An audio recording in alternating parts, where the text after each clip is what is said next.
Hi guys, welcome back to my Steps to Sobriety, my show on YouTube and as a podcast with me, your host, Stefan Neff. Another day, another fantastic interview waiting.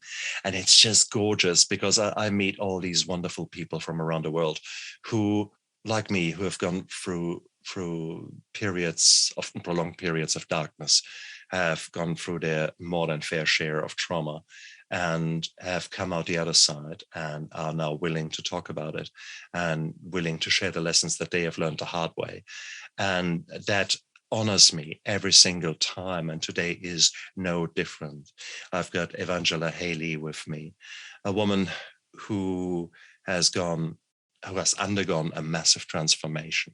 And this transformation from darkness into the light is so beautiful. I'm absolutely humbled and honored to have you on my show. Evangela, welcome.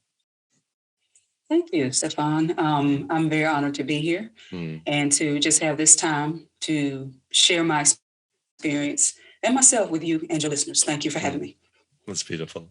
And already before our recording, I commented on the importance, on the beauty of the phoenix that rises from the ashes, which is big behind you. So yes. How did the original phoenix look like? How did your story start? How did it start when you were a young girl? First of all, the positive. What did you want to be? Who do you want to be when you were a young girl? Did you have any dreams?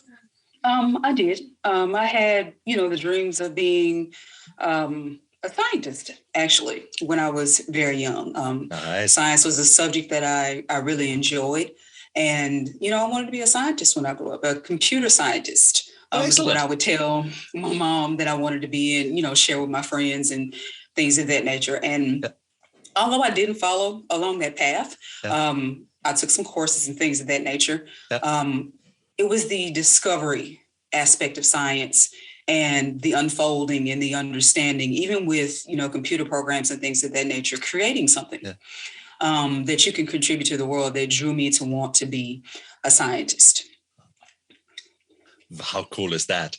And did your schooling allow that? Were there science-focused courses that you could actually take, or was it more nice try, but? Yeah, well, we had the basic curriculum that you get with math, science, and English, but I didn't really have anyone steering me into my aspirations. The goal was to go through school, graduate high school, and then figure out what I wanted to do. Right. So I didn't necessarily have anyone steering me towards those aspirations of being a scientist. And so, it eventually kind of fell by the wayside when life kind of took over and experiences kind of took over. What did life come up with as a so-called good idea for you? So I am an artist, and I love graphic design. It's one of the many hats that I wear. And so at a very young age, I learned that I could draw. Didn't have any formal training at the time, of course. I just like to draw and doodle. And so, I started wanting to pursue being an artist, being a graphic designer, that type of deal. My home life was not the best. And, a lot of times they speak of pain, breeding, creativity, and things of that nature. But the trauma in my life started very early on. And so I wasn't really very focused or attuned to what I wanted in life other than surviving what I had going on, From as early as 5 years old, I had experiences that no child or adult should experience. And so that was kind of a driving force for me through the rest of my life, trying to pursue things and escape from my home life. So, it kind of, it didn't kill the fire of creativity in me and the passion I had to be a better human being, but it was definitely a struggle for me. It was. How did you try to escape? And I mean, you were saying the drawing, and often enough, children draw the truth. Yes. by drawing the truth, you're also telling the truth. Yes. And that can be sometimes quite a problem if you have suffered from abuse, especially sexual abuse. That did people believe you? Did people look at the drawings and drew the right conclusions? So for the most part, I also, I journaled. I lived in a fantasy world of my journals. And while things happened for years, because of the way that things were done and how abusers silenced their victims, nobody ever really talked about what was going on.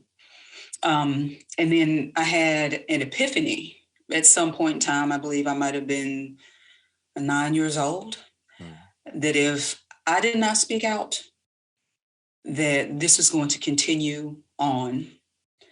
And so while, my sisters and myself and my mother, we were already in some counseling for dealing with my father having abused my older sister, I got the epiphany that I needed to speak out at that time and let the counselors and my mother and the adults in the room know what was happening with me as well. I believe my mother believed me.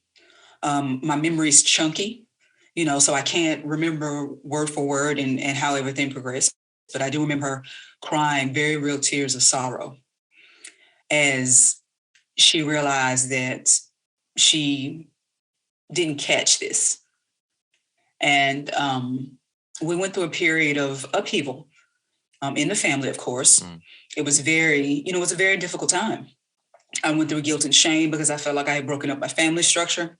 I have since healed that belief, but I went through, lots of turmoil because people in the community knew what was going on, and they knew prior, but they weren't doing anything to try to help us or anything. So it was kind of a really huge shift in my family dynamic. And although, there was a sense of safety at first with my father being removed from our home and things of that nature, he came back later on, and so in steps alcohol as a coping mechanism for my entire family. It was a bonding experience for us. I equated family with alcohol. Crikey. Okay. Yeah. That's not common that you hear that. Interesting. Yes. And so, most of our family functions, Christmases, all of that, the centerpiece was alcohol. And so, as I got older, the one thing that I wanted to follow in my father's footsteps was with going to the military. And, ended up having an encounter with the Christian church that at the time, it saved my life. It did. It saved my life. It helped me to find a support system. It helped me to get emotions out that I had locked within for so long. And I had experienced a sexual assault when I was 18 years old, getting ready, to go out into the world and thinking I'm going to leave all of this behind. And I experienced a sexual assault, which kind of, I think, was the beginning of my spiral into full-blown alcoholism before it was all said and done. So, go ahead. No, I'm just reflecting that ultimately alcohol is such a powerful rescue when you're in that frame of mind. There's so much pain in your heart, and for a short period of time you can switch that pain off, a pain that otherwise transcends everything, that every positive thing, every negative thing, the positive things, they just pale into insignificance compared with that pain. The negative things reinforce the pain. So it's actually living in hell. Yes. And we keep forgetting how powerful alcohol can be to save you from that hell, at least for a short period of time. Yes. The problem, of course, is that your initial one glass of beer or two glasses of wine, yeah, right, they won't go very far after a month or after a year. So very quickly you go up, and that's the tolerance that develops. So, I mean, what did you end up with? How much would you drink on a bad day or good day, however you look at it? Well, I drank when I was happy, and I drank when I was sad. I drank when I was angry, and I drank when I was glad. Poetry in motion, literally here. And so, it was always a good time to drink. Isn't always. it? Isn't it? Yes. Oh, so true. So true. This was a real shit day. I've deserved a drink. This is really a good day. I want to celebrate. Let's have a drink. Yes. This is a normal day. Well, wouldn't it be nice to reminisce with a drink? And you think, oh, fuck off. And we are making that all up in our head. So how much would you drink? What was your poison? Was it vodka? Was it whiskey? All of it. So at the end, so beer was always my thing. That was my family bonding experience. And towards the end, when I decided, it was time to throw in the towel, I would drink whatever was available at the time. But beer and whiskey. Beer, whiskey, and gin were my poisons that I chose. And, you talk about alcohol being effective, as I'm also a trauma recovery coach. And I talk to people about how, you have adaptive coping mechanisms and you have maladaptive coping mechanisms. And alcohol and drugs are one of the most effective coping mechanisms to numb how you feel. Correct. And they turn on you. And this is my belief in what I stand on as a trauma recovery coach who is also in recovery from alcoholism, is that trauma opens us up to addiction because very big feelings require a very big solution to numb them. And alcohol was my solution for a long time. Drugs might be somebody else's solution. Sex might be somebody else's solution.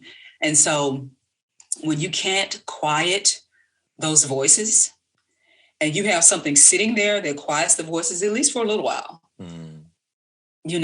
or why wouldn't you choose that when nothing else has worked all this time? You would be stupid not to. That is at least what your brain tells you. And the way I explain it is that it becomes such a powerful rescue that your brain, your memory systems equate it to oxygen, to water, to food. It comes onto the same level. And because your pain is so immense. And that is fair to say. Now, in you and to a degree in me, there were some damn good reasons, that some damn good trauma that caused pain. But I want to highlight that this is not a pissing contest, okay? Right. It is trauma comes in many shapes, in many things. What is absolutely mind-blowing for one person, the next person says, what are you talking about? That is, so trauma can be anything, and therefore it is so important to not put a tape measure onto a degree of trauma. Whatever you actually have experienced has altered your belief systems, have altered your core beliefs, that then alters your emotions, and in turn it alters your actions and reactions.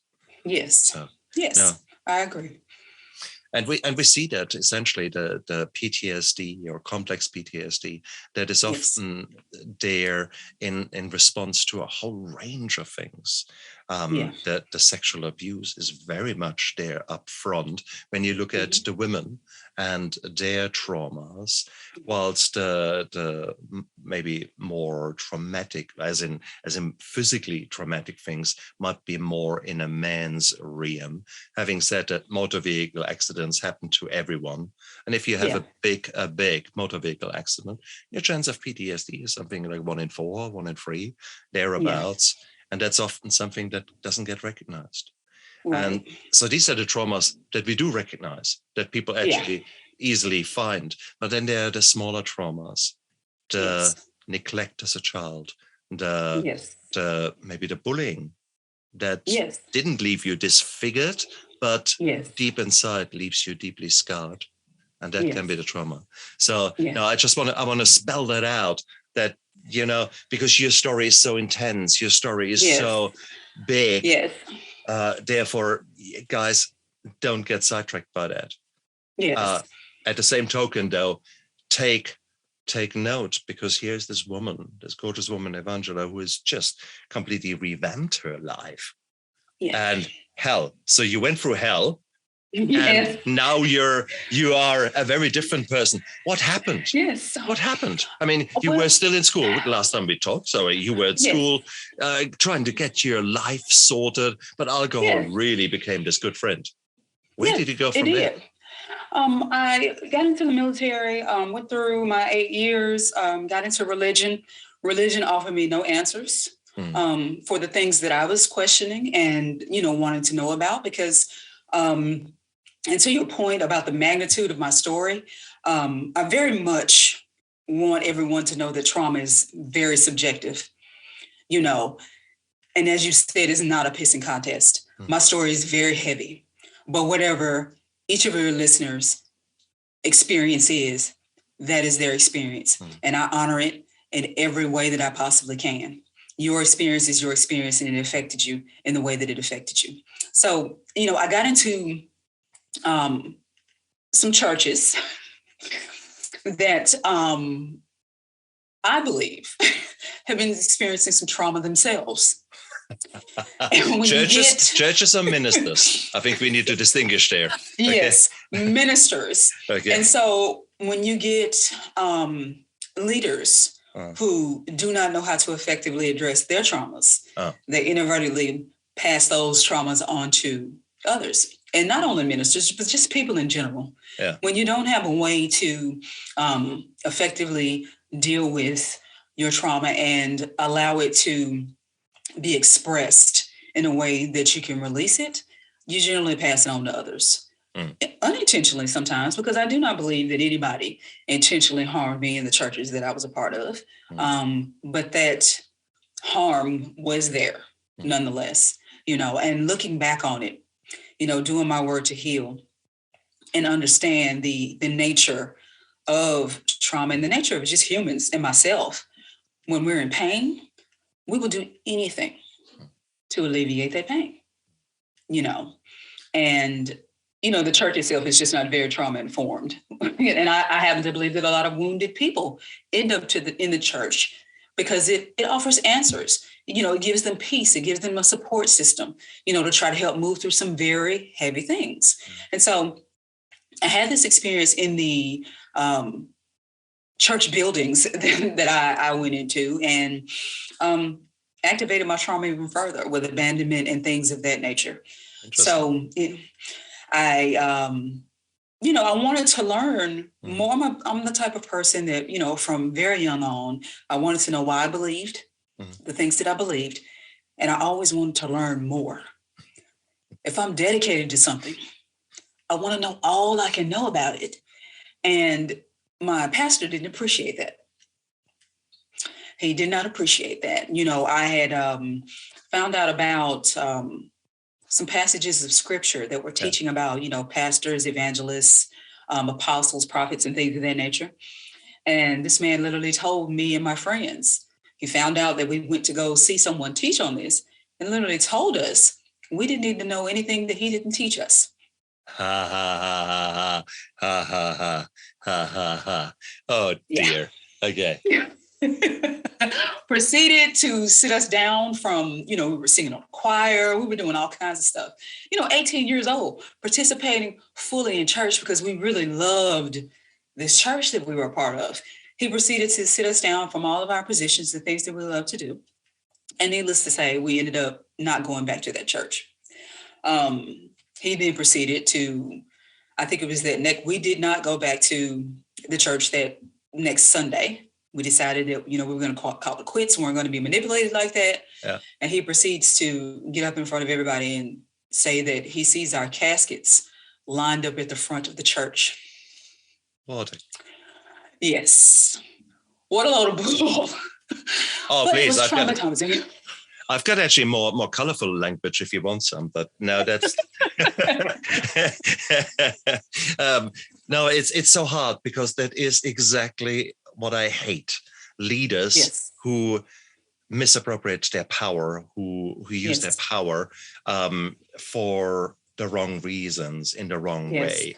He was obviously obviously very insecure about himself, and therefore he felt threatened by you youngsters trying to explore rather than coming onto the journey himself, maybe. And said, wow, what are you talking there? Well, let's discuss, let's meet, or, let's bring an expert in, someone else. And certainly the church that my wife goes to, there often are guest lecturers, guest pastors who bring their version of Christianity in. And that's a beautiful thing. So it is. But, man. And that was a while ago. I'm 41, soon to be 42. And, so that happened when I was 18, 19 years old, maybe 20, somewhere around there. And it was devastating because I saw this man and his wife, I had taken them on as my parents, because, I struggled and was estranged from my own parents for a period of time. And so, went through that whole ordeal with trying to heal from that and progressed on through life. And so, in the midst of all of this, I did not realize that I had C-PTSD. I only received that diagnosis about 6 years ago, about 5-6 years ago. But I was having night terrors and sleepwalking and having all this stuff that was going on, as a result of my trauma. And I'm sitting here thinking I'm crazy. Because, in my community, we don't talk about those things. You pray it away. But having said that, you were 8 years in the military. Let's not forget that. There should have been, or there would have been even some remnants of psychological help, some awareness towards PTSD. May I ask your combat role? Was there, did you get deployed somewhere, or was it more stateside? So it was more stateside. I was about to be deployed to Iraq. I think it was 9/11. I will never forget the day. I was in my college dorm room, 21 years old, and I step out onto the common area and I think it might've been the second plane hit. I can't remember, but at that moment I knew right then, Evangela, you're going to war. And surprisingly enough, you wouldn't have figured I would have joined the military if I was afraid of going to war. Now, I realize nobody wants to go to war, but like my entire military career was spent being afraid that I was going to get pulled to go to war because of my sleepwalking and night terrors. Right. So, and this, fun fact, when you sign up for the military, they ask you, do you sleepwalk? Really? And yes, it's on the application. Well, I don't know if it's still on there now, but in 1998, when I signed up, that was literally on the, I guess the contract or maybe the application. And I look at my recruiter and I say, I sleepwalk when I'm stressed. Yeah. And she looks at me and she goes, you don't have to worry about that. You won't go to war. You're good. And then fast forward 3 years later, 9/11 happens. Well, that is not very handy when you're in a Russian minefield at night. So no, the sleepwalking, nah, it's highly unrecommendable. Yeah. Oh God. So, 2001, 9/11 happens and I'm like, I'm going to war. I knew it, in my heart, I was like, it's about to happen, so I go, trying to prepare myself for what's going on. I did not go in the first rotation. I did not go in the second rotation. The third rotation, my number was up. So, I get ready to mobilize and all of that good stuff. And as I'm at my mode station, my PTSD and night terrors, sleepwalking, everything is on full display. Outside walking around my barracks, sleepwalking, and coming to, and I'm outside and I'm looking around and I'm like, I can't do this, so I get on the phone with my mom Mom is acting up again, that whole conversation. And she tells me, honey, you need to go to the psychiatrist. You need to talk to somebody and let them know what's going on with you. Of course, the commensurate shame comes in with that because, I signed up to do my duty and, go talk, have the conversation, spill my guts and everything. And I end up getting, honorably discharged from the military. And then I'll go on about my life. Just 1 second, did you receive the help through the military? Were No. they accepting, or why did you have to step out? Would they have not? I mean, mind you, that was when 2002, 2001, something like that. No, this was 2000. I want to say 2004, 2005. Right. Okay. Fair enough. Yes. So the United States was still finding its feet as far as the war in Iraq was concerned. This was supposed to be a quick in and out. What do you mean PTSD? Nah, we are there for nation building, blah, blah. Yeah. Fallujah was still in the future and all the other. That's right. So now I hear you. Okay. So and that's a problem, isn't it? That peacetime military, it's a job. It's ultimately a job that has certain, rules, certain benefits, certain things. Yes. No one expects in a peacetime military to actually go to a war. And that is often, it's not a career that you suddenly equate, how strange it sounds, with actually war, at least not in the 80s, 90s, because with the Cold War, we worked so hard that we didn't have a war. So Yes. Okay, now, so military was out for you. How bizarre even that sounds. Military in the sense of help through the military. The psychiatrist that you spoke to, how did you, with hindsight, find his approach? Where did you receive the care that you... Full disclosure, the military, or at least the military that I experienced. Yeah. Once you lose your usefulness to them, they treat you like crap. Correct. And that was exactly when I was getting ready to get mobilized and things of that nature to go in country. There were people there who, they were hurt. They had physical issues going on. They were not fit for war. And they were still trying to get these people sent in country. After I got discharged, there was nothing else said. The psychiatrist that I talked to was a female. She was the most cold and sterile human being I have ever seen before in my life. Shit. Just cold and sterile. And it was like, get out of my office. She didn't tell me to get out of my office. That was the energy. It was like, okay, we can't do anything with this.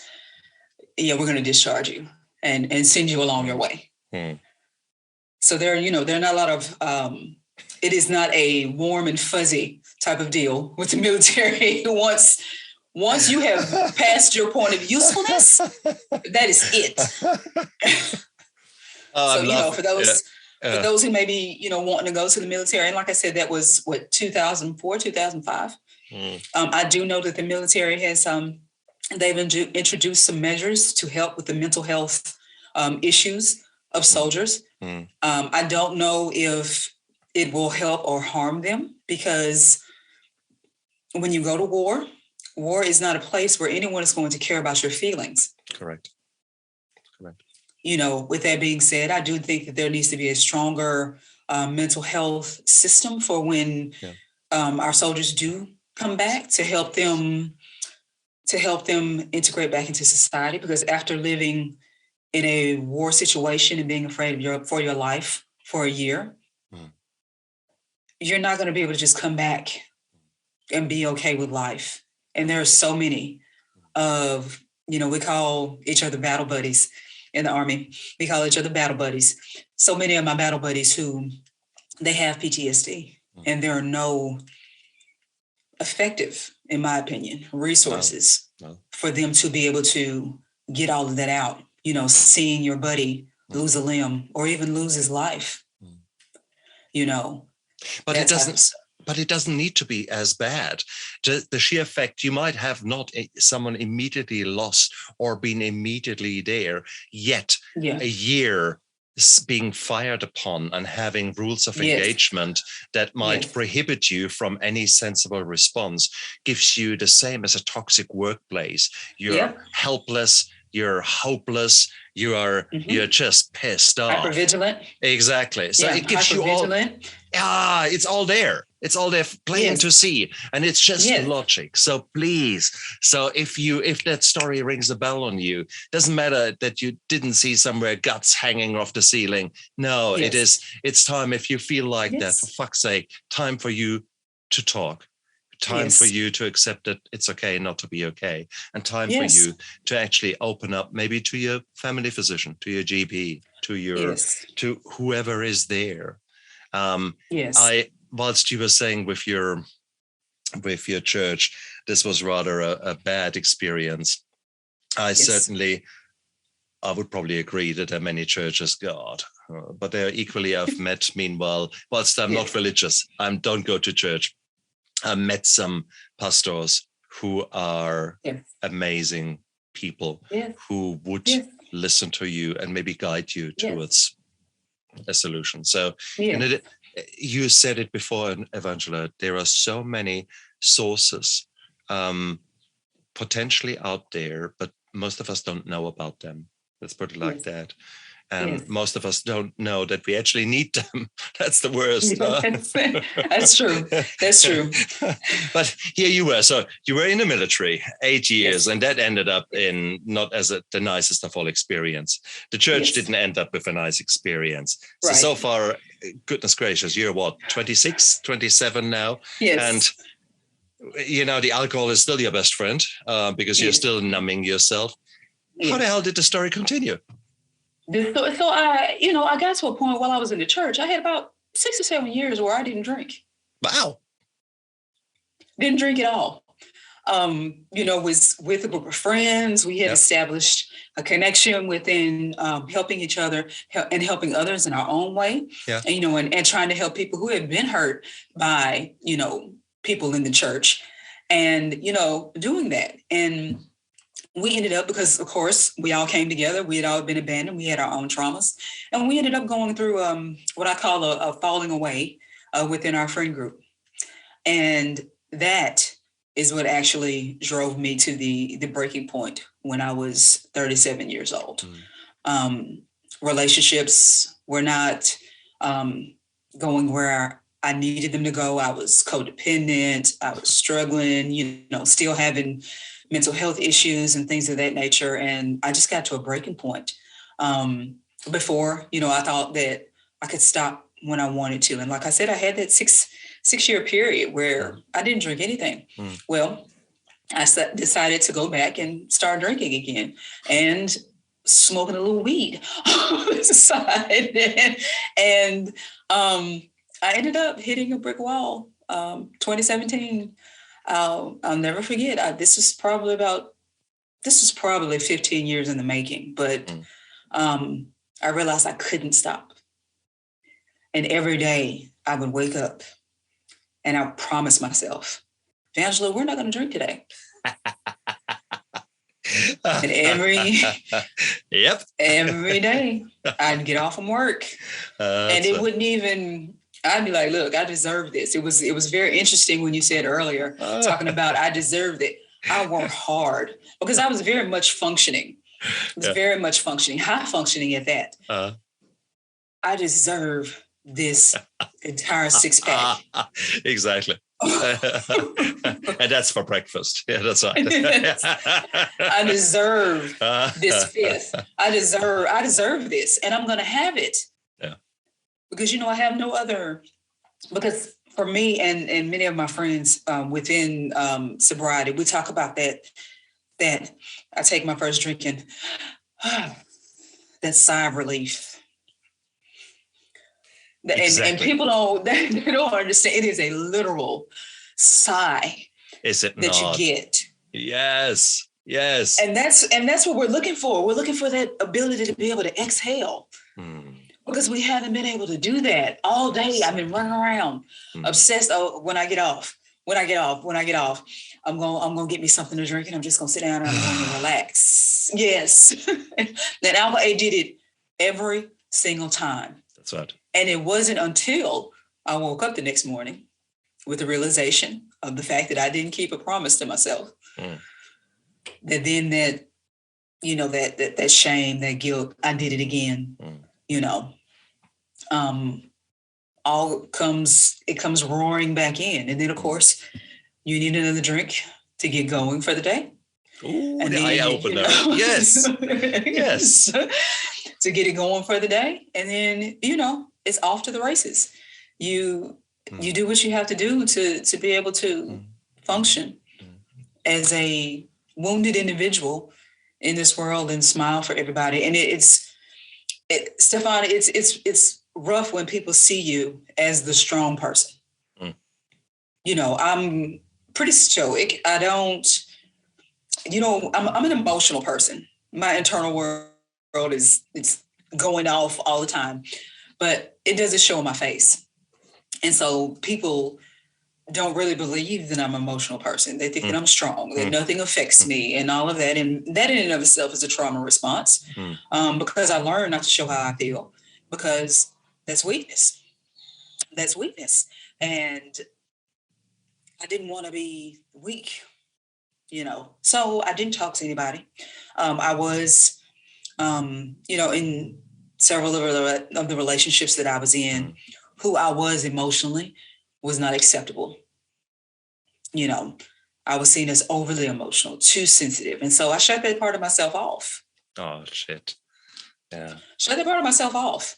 And, of course, that requires more alcohol to shut that off, more numbing, more doing things to quiet all of the turmoil that I had going on inside of me. And so I remember, I had my best friend telling me, you need to go to therapy. And I'm like, whatever. And a large part of me knew that if I went to therapy, I was going to have to change everything that I was doing, because I was also codependent. And I knew I was going to have to change everything about myself. And so I pushed it off. I pushed it off. And so one day I was like, Evangela, you've got to do something different, because I had become suicidal. And I do need to insert that I did not want to kill myself. I wanted the pain to end. And the only way that I thought that I could end the pain that I was in was, suicide, contemplating, what would it be like if I wasn't here anymore? And so at that, thankfully, I was too much of a coward to go through with it, but eventually landed in therapy. And, I called around, I got online to Psychology Today and started searching for therapists. And I called several people and nobody called me back. So I was like, okay, God, I see you. I see you, God. But I got a hold of one lady. And she responded to my email, and we set up a 30-minute call. And from that 30-minute call, and all of my alcoholism and just trauma activation and all that, I knew that she was going to be the one to help me heal. And so I started therapy, and I get in there, and I do what's necessary to start trying to open up and things of that nature, which is extremely hard. Isn't it? And I finally approached the subject of, do you think I'm an alcoholic? And she smiles at me and she goes, I don't know. Do you think you're an alcoholic? I said, I don't know. And so she pulls out the DSM-5. And she says, I'm going to read to you. And I think it was 10 things in that list. And she read them off. And I think I had 8 of them. And I started bawling uncontrollably because I don't know if anybody else has this experience. I'm pretty sure they do. But you get to this point in alcoholism and addiction and things of that nature that you can't be with it and you can't be without it. And so, I'm bawling my eyes out and crying and all that stuff. And that day I was like, okay, so I'm an alcoholic. What do you want to do about it? Beautiful. Talk to her about it. She gets me into this, so I ask her, what can I do about this? And she used to work for a treatment facility. So she told me about this facility. She was like, I can get you into this facility to help you and everything. So I'm like, okay, give me the information. I held on to the information for several months, went to AA meetings while still drinking, doing that whole 9 yards. And then I was like, okay, Evangela, either we're going to do this or you're going to destroy your life. Mm-hmm. So, I give a call. Someone calls me back and says, well, I don't have any beds in the facility that I wanted to go to, but if you are willing to travel, I can get you into a facility in Malibu, California. Now I'm in Tennessee. And I was like, Malibu, California? Okay. What's the cost? Uh-huh. Because we both know being over there in California is pretty expensive. And they told me, how much the price was and, got insurance paperwork and everything. May I ask, what was the price? The price was going to be $35,000 to my insurance. That's US dollars. And we're talking for a 4-week stint? No, this is for a month stint, a month-long stint. Yeah. Yes. Perfect. And so my share of that would have been $2,800 with insurance covering it through my employer. So I get online because I am a researcher and I'm looking at this place. And it is absolutely beautiful. Of course, I wasn't really paying attention to it at the time because I'm horrified I'm not going to be able to drink anymore. But go through the process, get my flight booked. And when I fly into LAX in 2017, I get picked up by this black Tahoe with black tinted windows. And because I have been through the trauma that I've been through in my childhood, I don't trust people. And I'm like, somebody's going to pick me up and I'm never going to be heard from again by anybody. So I'm freaking out. I'm like, oh my God, I don't know this man. He's picking me up. He's not the person I talked to on the phone, going through that whole experience. But I ended up getting there. It is absolutely beautiful, right on the coast. I mean, absolutely beautiful. And I get there and, of course, treatment facilities are run by therapists. And then I have a nurse who looks at me and she says, honey, it's going to be okay. And I felt like I had held my breath the entirety of the trip. And when she said that to me, I was able to start breathing. I don't know what it was, but I was able to start breathing. I was like, okay, Evangela, you're finally in a place where people are going to look after you. Of course, my hypervigilance, it did not settle down at that time. I was still in a strange place with strange people. And so, I was like, okay, I'm going to give this a go. They fed me really well. We had, a 5-star chef and that whole experience. And I mean, who doesn't want to be on the Pacific Coast enjoying all of that? But I was matched up with the only trauma therapist there. And in 30 days, I developed friendships. I did very, very hard work to get to a place so that when I walked out of there, I would not turn back. And it was difficult. And my trauma therapist, she told me, she said, Evangela, I've had hundreds of people come through here, and they have not touched 1/3 of the work that you have put in to try to heal and do what you need to do. I was ready. I said the struggle, that I had to even get here and try to be present. Yeah. I wanted to be fully present to this experience so that when I get home, that, I'm done.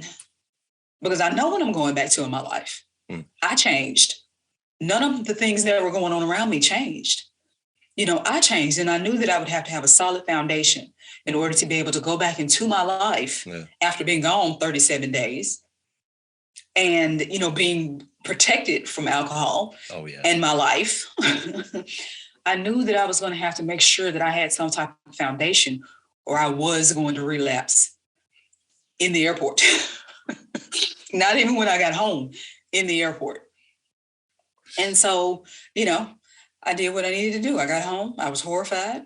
But I had to make some very tough decisions. I continued to go to therapy. I changed my environment. I changed the way that I related to things. I owned who I was in the conflict that I was having in my life. And I've been moving forward ever since. And that's exactly what is the truth. The only thing that changes in recovery is everything.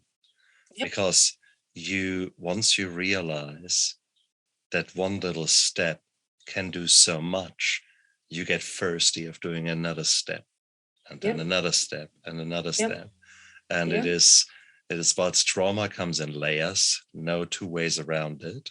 Right. Equally, healing comes in layers.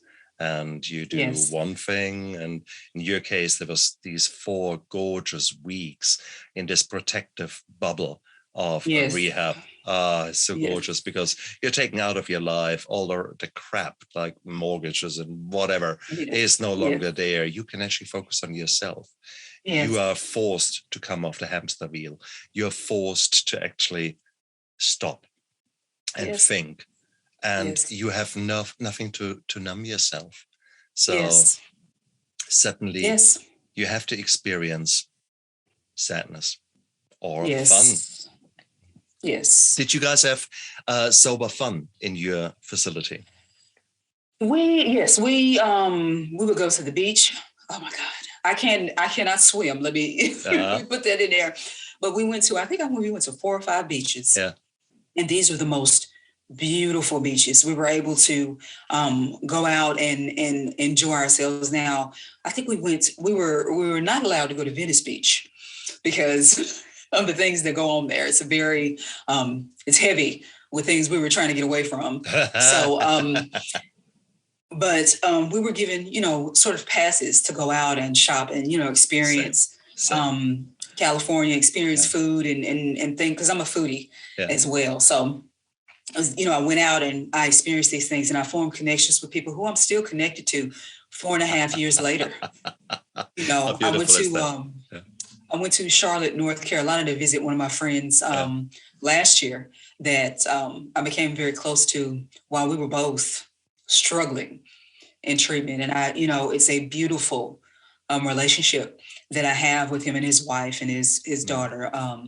And it's been beautiful for me. I've met some of the most beautiful people who I never would have met had it not been for being in recovery and finding sort of my water wings as I moved through things the way that I needed to. And it also birthed a desire for me to understand how trauma greatly influences addiction and things of that nature, and becoming a trauma recovery coach and helping people understand that there's nothing wrong with you. Something happened to you. And what do you want to do with that? That's right. Beautifully said. Because that is the underlying problem. It's the trauma, the depression, the anxiety that then creates so much pain that we want to escape our reality. And we all have the different ways. You and I chose alcohol.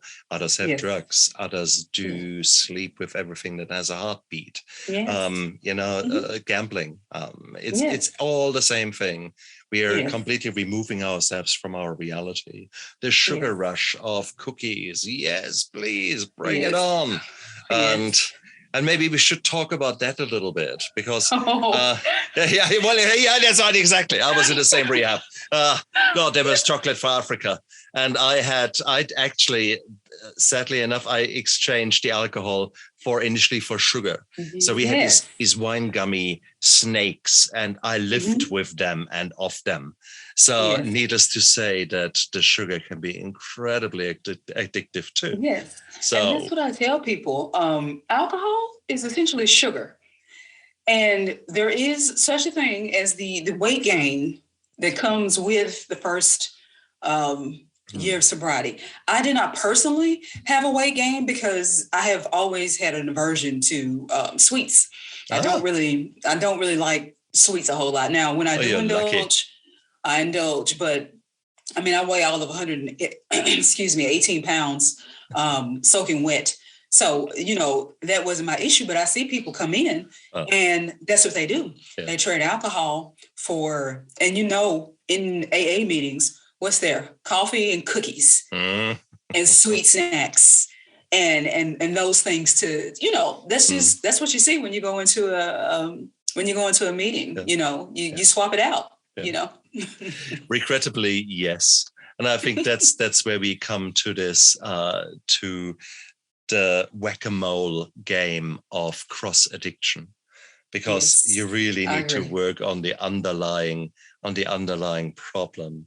Because if you don't deal with the problems, then if you stop drinking, you start smoking like a chimney. If you stop smoking like a chimney, then you eat everything that is sweet, and so on. You're just changing one addiction for the other. And and some addictions are very socially acceptable. Take work. So if you are now going absolutely nuts, working 16, 18-hour days, distracting yourself again from having to experience the emotions because you're so busy. Well, let's talk. Okay. And I'm as guilty here. I'm as guilty, but I love my work. I love to be an anesthetist in the daytime and then do my shows and write a book. Oh, fuck it. Let's write 5 books and let's, that's it. I live my life to the fullest and I have to sort of pull myself back and say, stop. Yes. So, I couldn't agree with you more. And I tell people, I've had people, tell me, I don't, I'm NA, I'm not AA, and, these types of things, or I'm in with Codependence Anonymous and all this type of stuff. And I look at it as, and my hand will be the reference. I'm sorry, you can't see the hand on the podcast if you just have audio, but the palm of my hand is the addiction. The fingers are just the different types of addiction that you have. If you don't deal with the palm, you're gonna find some way. Yeah. There are there are 10 other fingers that you can get involved in. And mine is workaholism. I struggle with it. And it's a more acceptable form of addiction, And for others, it might be the sport. I have certainly seen people who are going out there and training for ultra endurance events. And to a certain degree, I've asked one of these extreme guys, are you actually running away from things?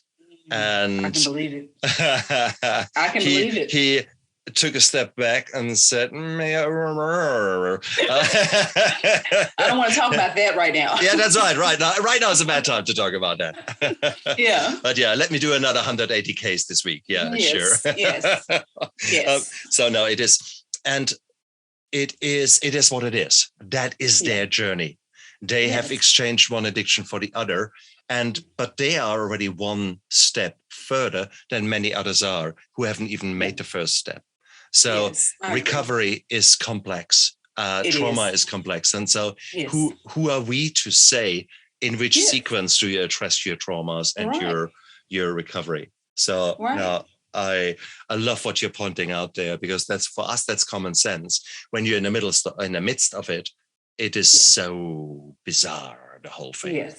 So, goodness. Are you still finding some stashes somewhere, or is your house very well cleansed of alcohol? My house is very well cleansed of alcohol. I don't. I tell people all the time, I bet money on the 24 hours that I have. Yeah. I very much remember what it was like the night before I got ready to go to treatment, and I hopefully won't ever go back there. Yeah. But I don't kid myself about it. As humans, when we put distance between ourselves and problems, we tend to think we don't have that problem anymore. So true. And, while I do believe that, some people, they have relapses and they come back, I hope to not relapse. And I hope that if I ever do relapse, that I'm able to get back in the saddle and do what I need to do. But, I've been around alcohol. My friends drink and things of that nature. But I personally have not, I haven't had any slips, and I'm very grateful for that. I've got 4.5 years under my belt now. and I hope to have many more. But I stay vigilant of myself, because I know that before I ever even have a thought of, oh, it'd be nice to take a drink, my emotions are what precede my emotional sobriety precedes my physical sobriety. If my emotions are not stable, if I'm not dealing with the things I need to deal with in my life, I'll begin to think that it's a good idea for me to have a drink of some sort. And gratefully, thankfully rather, I have not thought it a good idea to have a drink. Which only shows that you are working on your sobriety. You are not working on your relapse, because these are the only two options that you have in your life as an alcoholic or as an addict. We should call ourselves addicts, really, because whilst the alcohol or the gambling, whatever it was, that was your poison. The moment you don't look at what really was going on, you then jump across to another addiction. And now you've just exchanged one for the other. So therefore, let's call it what it is. It is an addiction. And the addiction is a medical disease. It's a medical problem that affects your decision-making and the laying down of memories. As I said earlier on, your addiction, your need to escape reality is on the same level as the need to breathe. You can't just say, I mean, Nancy Reagan's famous, just don't do it. That's the same as if you tell a teenager, no, just don't have sex. It's okay. See how long that lasts. Okay, so it's the same thing. So we need to realize just don't eat. Just don't breathe. That's right. Exactly. That's how crucial. That's how crucial it is. Because nobody who sits and drinks themselves into oblivion when they have a choice. Now, I tell people, when you picked up the first drink when you were 16 years old, that was a choice. But at some point in time, you lose the ability to not do it. Nice. And it's not a matter of willpower. Nice. It's not. And it's not a moral failing. It is, you lose the choice in the matter. And that if people take nothing else away from it, it is not a matter of willpower. It is not an issue of morality. You literally lose the ability to choose. Alcohol or whatever addiction you may have takes away your choice. But you can regain that. And that is, for some people, that's unbelievable. But for us, it is actually reality, because we have achieved that. But it was certainly a hard way. It was certainly not an easy way. No, not at all. So don't try that at home, kids. At the same token, do try that at home with the right guidance, okay? Yes. With the right guidance. We are professionals. No, the point is, so don't just go, I don't drink now. And don't do anything else. Well, some people, very few, are actually achieving that. They cannot drink. And you can recognize them by their white knuckles. I call them white knucklers in my book. I've written my steps to sobriety here. Cool. And I've got the chapter on the high functioning alcoholic in there. And the chapter on the white knucklers. So basically, don't just stop something. Otherwise, there was a famous person, I've forgotten who it was, who said, stopping smoking, it's easy. I've done it 2,000 times. So exactly, you will end up doing exactly the same. You will relapse. And that is just showing you how powerful this disease is over your decision-making, over you as a total human being. So regardless of what kind of treatment you undergo, I think there's about an 80% chance ballpark for a relapse in your first year. Yes. And a relapse is not necessarily a bad thing. It really shows you that you have to do more work.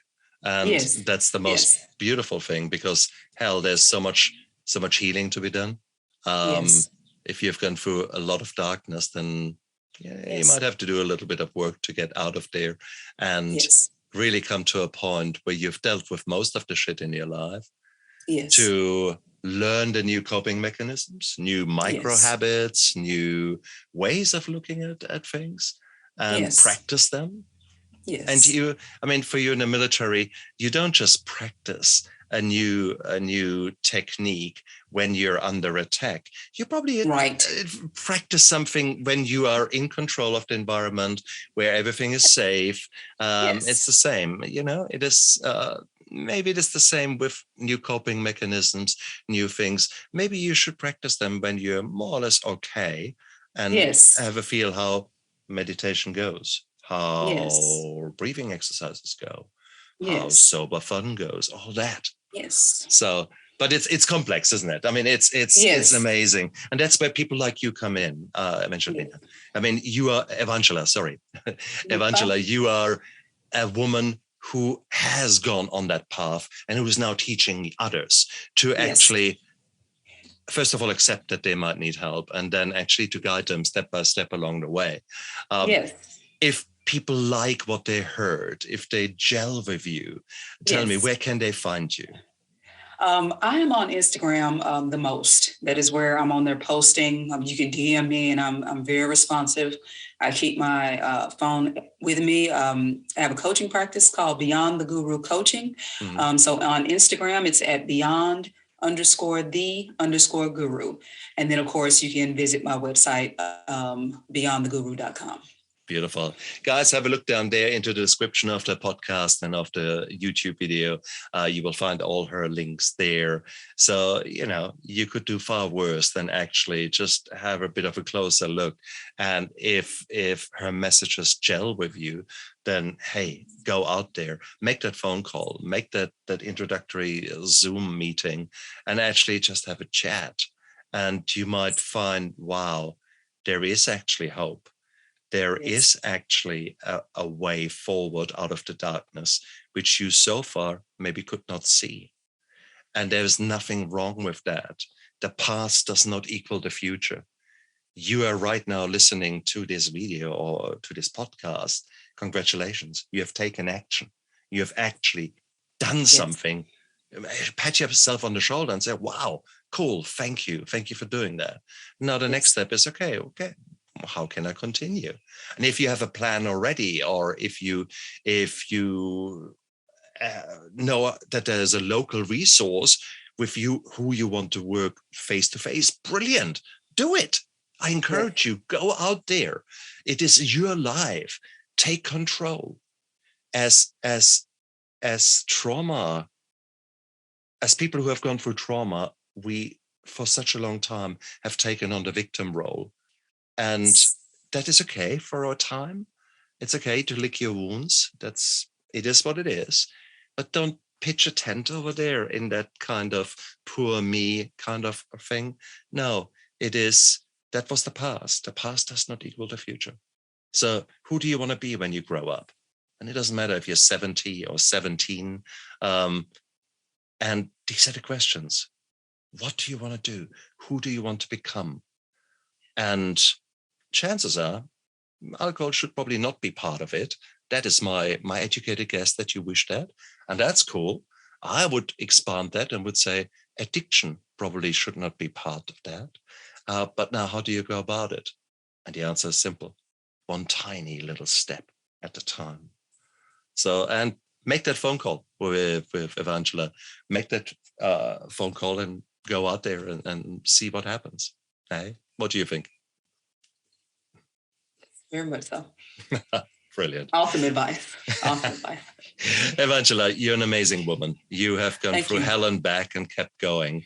And you're now trying to leave a legacy by helping others. And that's what we all do. That is where we all come full circle from the initial deer caught in the headlights and being so numbed by our own life towards this self-love and this fulfillment, is that a word? Being fulfilled, that is with the beautiful things that we do, and it is beautiful. And you come up with new ideas how you want to treat yourself, and new ideas how you want to leave a legacy. And who knows, one day you are having your own podcast, guys, and are changing the world one interview at a time, just as much as Evangela and me are doing. Who says you can't do that? You just can't see it yet. You're not yet there. We just have had our moments of clarity earlier than you. So what? So what? This is your own journey. So go out there, live with passion. And if you don't know how to do that, well, start tiny steps, and you've taken the first step already today. Evangela, thank you so much for coming onto my show. This was a beautiful interview. Thank you for having me. Absolutely. I really appreciate it. You're and awesome. And you guys out there, look after yourself. Bye.